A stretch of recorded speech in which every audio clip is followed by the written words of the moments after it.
थोडंसं आपल्या सर्वांनाच कष्ट झालंय, माझ्यासह सगळेजण आपण थकून गेलाय. आपली मानसिकता बहुतेक नसेल ऐकण्याची, तरी पण थोडीशी दादांची, बाबांची कृपा, मामांची कृपा आपल्यावर आहे. आणि आपण सर्वजण माझे मोडके तोडके शब्द ऐकून घ्याल अशी माझी एक नम्र विनंती. शेवटची पाळी एक मनुष्य जन्म, चुकली या वर्म फेरा पडे. तर आपला हा आपण अनंत योनीतून फिरून आपल्याला हा मनुष्य जन्म लाभलाय. सुंदर असा देह भगवंताने आपल्याला दिलेला आहे, पण आपल्याला त्याचा विसर पडलाय. कारण आपण मूळ कोण, कशासाठी आलो आणि कुठं जायचंय. तर आपण अनंत योनी फिरून या देहामध्ये आलो. आपल्याला हा मानव जन्म दिलाय की देवे दिला देह भजना गोमटा. आपल्याला भगवंताचं चिंतन करण्यासाठी हा भगवंताने आपल्याला हा मानव जन्म दिलाय. तू अनंत जन्मी फिरलायस, नाना कोष्ट, एक एक योनी, कोटी कोटी फेरा. आपण अनेक जन्म घेऊन ह्या मानव देहात भगवंताने आपल्याला एक सुवर्ण संधी, म्हणजे चांगला चान्स दिलेला आहे की आपलं गोल्डन चान्स, की आपण आपला उद्धार करून घ्यायचा आहे, जगाचा नाही.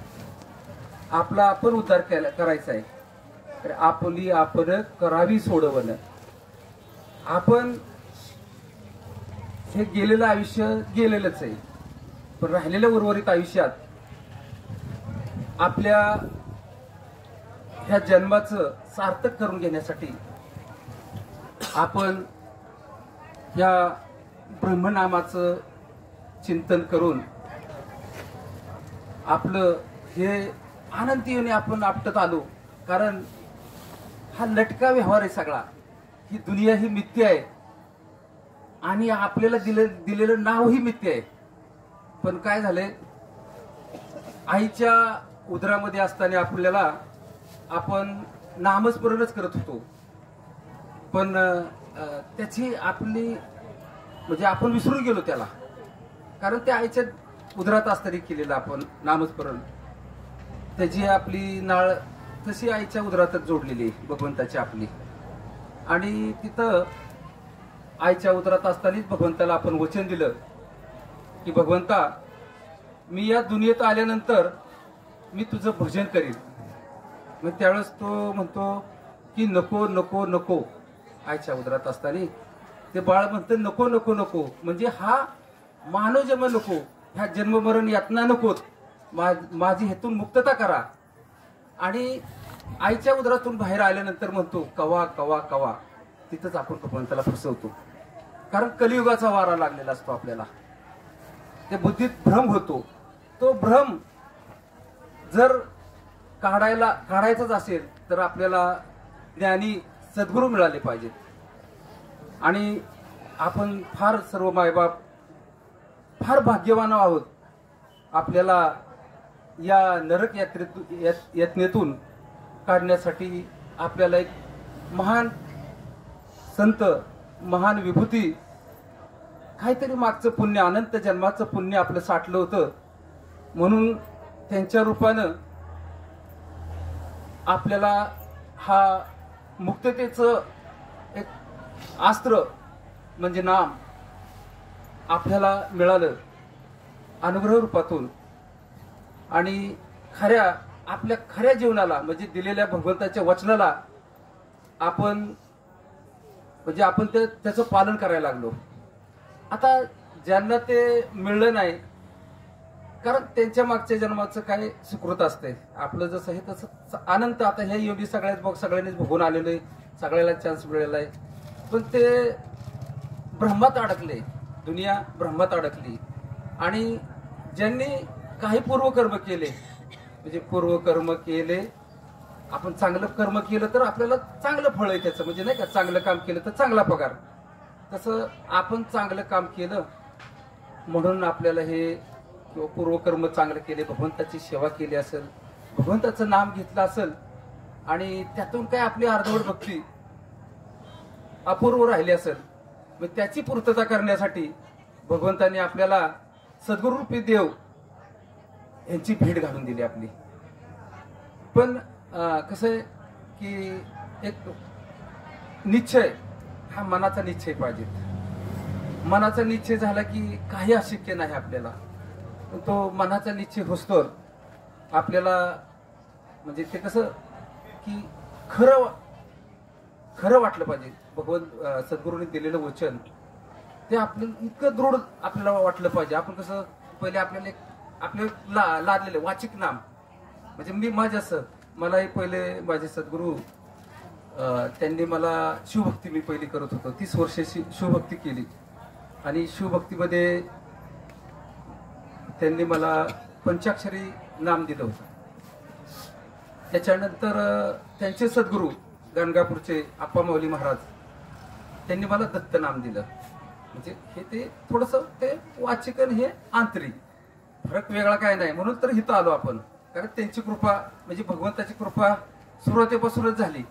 पण त्याच्यावर इतका दृढ विश्वास झाला होता माझा की आपल्याला सर्व मिळाले, आता ह्याच्या पुढे काहीच नाही मी समजत होतो. कारण आपल्याला हे त्याच्यात आपण समाधानी राहणं म्हणजे त्याच्यातच फार आनंद मिळायचा ना.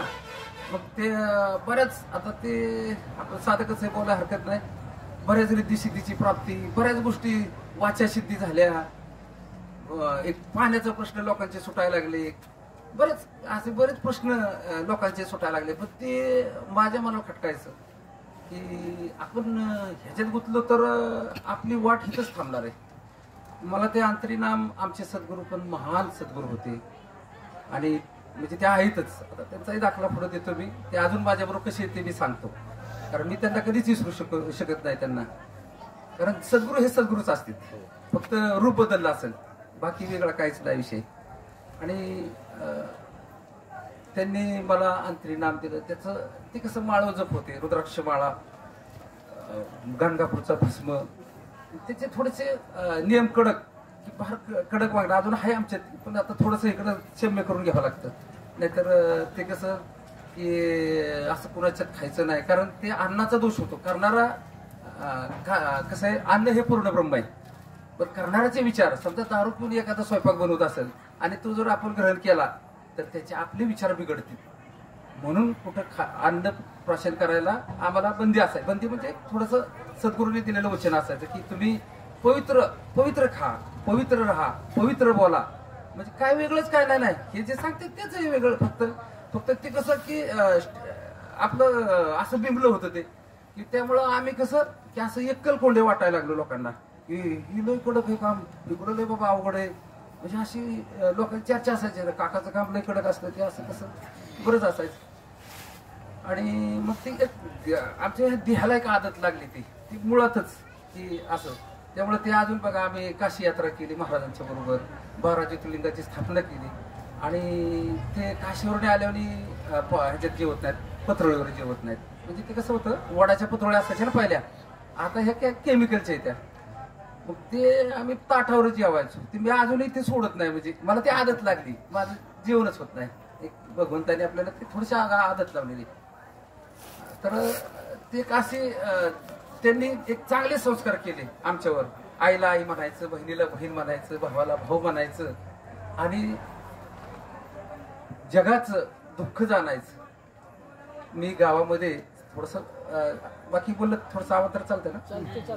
गावामध्ये मी 5 वेळा सदस्य झालो, ग्रामपंचायत सदस्य. त्याच्यात 3 वेळा बिनविरोध. माझ्या बरोबर कुणी उभं राहत नव्हतं माझ्या विरोधात. एक पंचवार्षिक मी सरपंच होतो. पण राजकारण मला आवडत नव्हतं. बघा आता ते तुम्हाला पटणार नाही, पण मला खरंच आवडत नव्हतं राजकारण पहिल्यापासून. मी फक्त समाज कल्याणासाठी त्या राजकारणाचा एक असावं आपल्याला की जगाचं कल्याण म्हणजे आपल्या गावाचं, वस्तीचं, लोकांचं भलं होईल यासाठी मी ते वापरायचो. मी सदस्य होतो तरी माझ्या वार्डातलं वेगळंच काम असायचं गावापेक्षा. कारण ग्रामसेवक वगैरे ते आपलं सगळं डिसिप्लिन मध्ये काम असायचं. त्यामुळे ते सगळं वाकडं तिकडं चालत नव्हतं. मी माझ्या मी सरपंच काळात मी एकही रुपया कधी कमिशन दिलं नाही.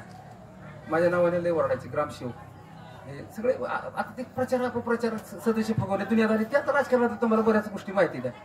ती माझ्यावरती असं बरंच कुलगुडी झाल्या गोष्टी. पण आपलं जे आहे तेच मला भाऊ म्हणलं आज एक दिवस झालो काय 10 वर्ष झालो काय विषय काय नाही, पण मी माझं सोडणार नाही. ग्रामसेवक म्हणायचं आम्हाला काही हे होत नाही, परवडत नाही, तुम्ही काका असं कसं काय करता. म्हटलं तुम्हाला पगार दिलाय शासनाने आणि आपला टायमिंग आहे 8:30 ग्रामपंचायतीत.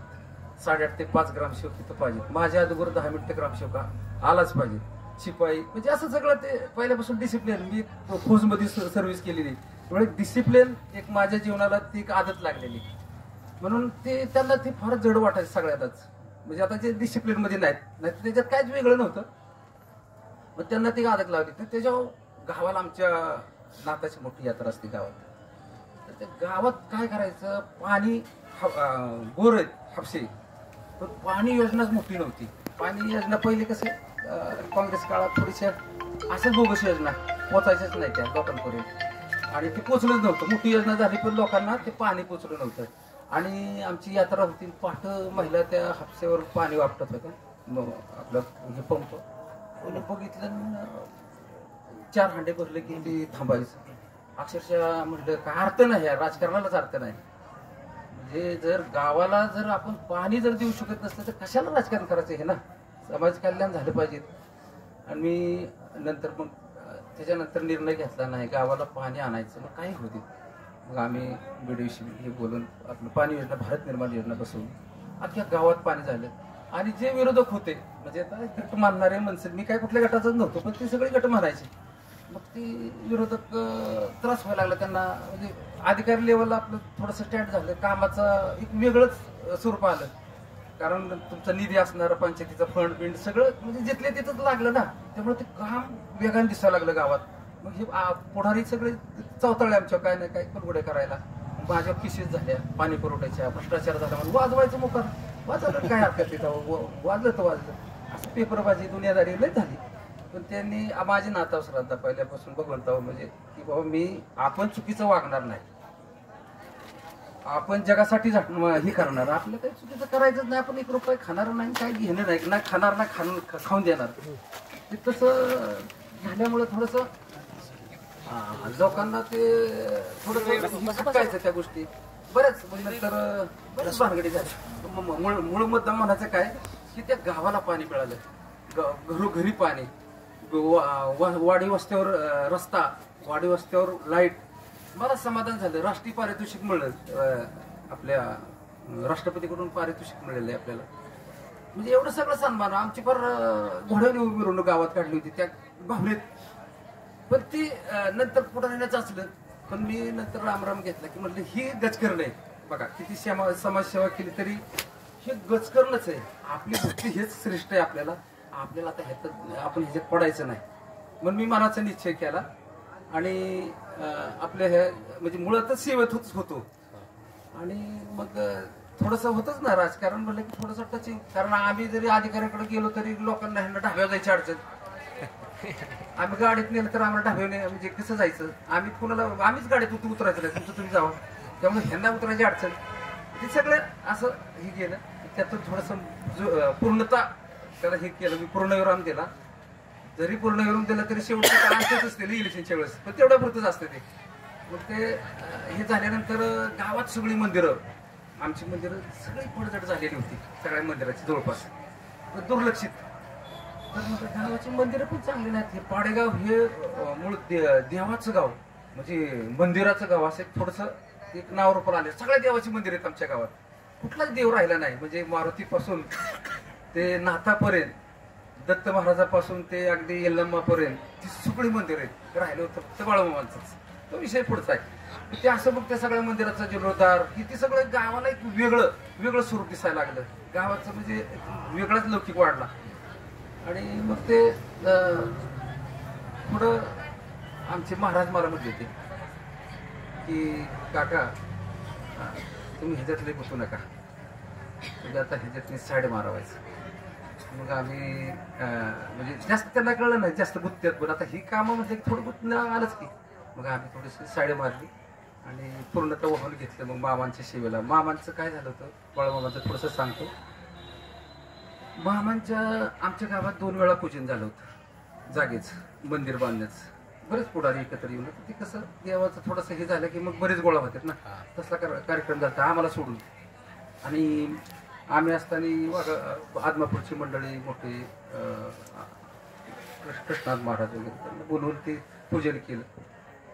फक्त मला सोडून तिथं पूजन झालं. आणि आमच्याच वस्तीत आता मंदिर. आणि मला फक्त आता सरपंच होतो म्हणजे प्रोटोकॉल आहे ना, बोलल्याशिवाय जायचं नाही ना. आता असं असल्यावर काय जाऊन बसणारच की आपण. तर ते आमची काकी म्हटली, काका तुम्ही सगळ्यात सहभागी सगळ्या मंदिरात, इथं वस्तीत मंदिर होते तुम्ही त्याच्यात नाही. तुला सांगू का आता ते हे ऐकत असेल तर हे मंदिर कोण बांधणार आहे आणि कोण चालवणार आहे ते त्यांनी ठरवलंय. म्हणलं आजची नुसती बोलून जाणार आहे आणि उद्या इथं पोलीस नसेल हे आज नाही सांगायचं. फक्त झालेलं प्रत्यक्षात बोलणं चांगलं असतं.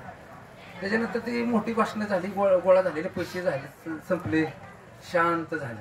2 वर्ष मंदिर नाही काय नाही, सगळं स्टॉप झालं.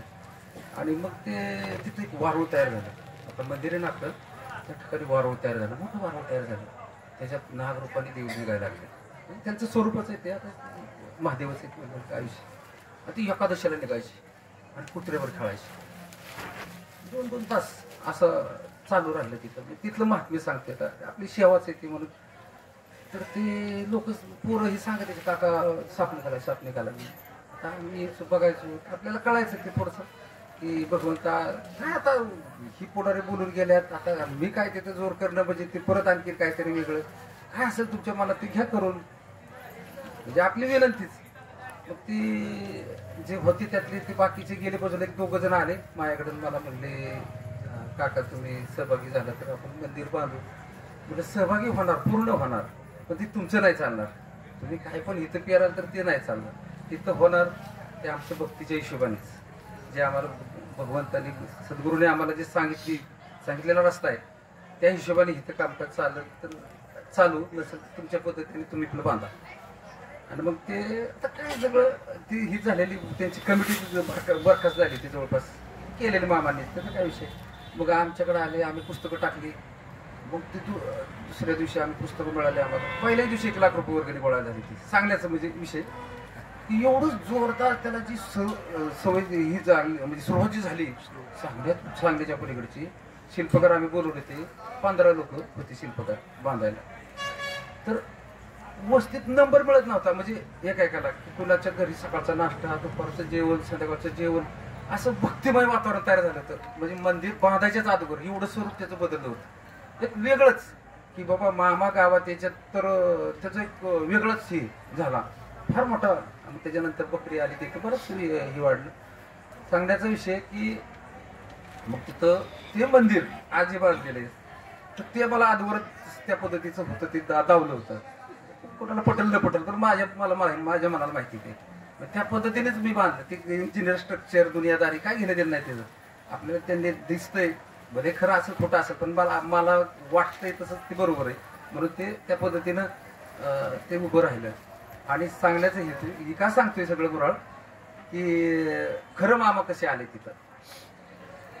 तर मग आम्ही स्थापना ठरवली, कारण त्याचा मुहूर्त बांधकाम पूर्ण झालं आणि मुहूर्त निघाला. मुहूर्त सांगण्याचा म्हणजे 3 दिवसात मुहूर्त निघाला. तारीख जवळ आम्ही उशिरा थोडंसं काम उरकण्यामुळं आणि मुहूर्त निघाल्यामुळं आता 3 दिवसात मूर्ती कशा तयार होणार तो प्रश्नच आवड आहे ना. आणि त्याच्यानंतर मूर्त परत वर्षभर नव्हता. आम्ही पंढरपूरला आलो, मी आलो इष्टीने आपलं पंढरपूरला. आणि मूर्ती आता पेटाला मूर्ती नाही का, ती मूर्ती बघत होतो आहेत का तयार, मूर्ती नव्हत्याच. मग तीच मूर्तिकाराला भेटून आम्हाला मूर्ती पाहिजे अशा. मग त्यांनी तिकडं कारखाना आहे त्या रोडला तिकडं नेलं आणि त्याला म्हटलं आम्हाला 3 दिवसाची मुदत आहे. 3ऱ्या दिवशी आमच्या मूर्ती स्थापना आहे, तुला 2च दिवस. आम्हाला कशी शक्य आहे म्हटलं, आता ती मामांची इच्छा. मग तो तयार झाला आणि त्याला म्हणजे आम्ही ते मूर्ती 3ऱ्या दिवशी आलो, घेऊन गेलो. मूर्ती स्थापना अशी होती सांगायचा विषय. आणि एवढा पाऊस निघाला जोरात. आणि ही सगळं पब्लिक अगदी तुमच्या कलशारोहणापासूनचा कार्यक्रम सगळा जोरात चालला. कीर्तन, कलशरोहण, अन्नदान, हे सगळं चाललेलं ज्ञानदान अन्नदान सगळं चाललं होतं.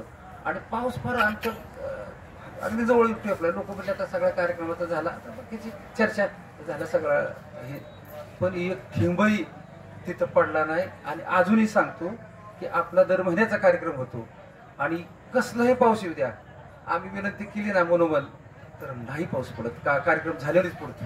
म्हणजे एवढी मामाची ख्याती आहे. तर ते मामांच्या विषयावर आलो आपण आता. थोडस विषय सोबत बाजूला गेलो, पण एक मनुष्य काय शेवटची पाळी एक मनुष्य जन्म चुकली या वरुम फेरा पुढे. तर आपल्या ह्या मनुष्य देहात आपण आपल्याला हे सुवर्ण संधी दिली भगवंताने, सद्गुरूपाने आपल्याला भगवंताची भेट झालेली.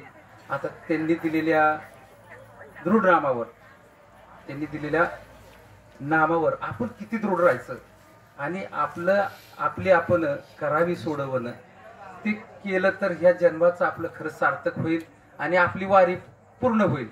नाहीतर भरपूर वाऱ्या केल्या लोक छाती टोकून सगळं 40 वाऱ्या केल्या, 42 वाऱ्या केल्या, पण काय आल्या गेल्या, पण वारीच कुठली त्यांना कळली नाही आतापर्यंत. तर आपल्याला म्हणतात का नाही एक भाग्याचे म्हणायचं आपण, एक भाग्याची लेकरं आपण म्हणून खरी वारी काय हे आपल्या सर्वांना सद्गुरू रूपातून आपल्याला मिळाली की देह ही पंढरी आत्मा हा विठ्ठल. आणि हा वासुदेव फेरा करतोय, हा श्वासरूपी वासुदेव तो 21,732 वेळा आपल्या देहात जातोय, बाहेर येतोय. पण असे किती आपण घालवले त्याची गणताच नव्हती, कारण त्याचं महत्वच कळत नव्हतं ना.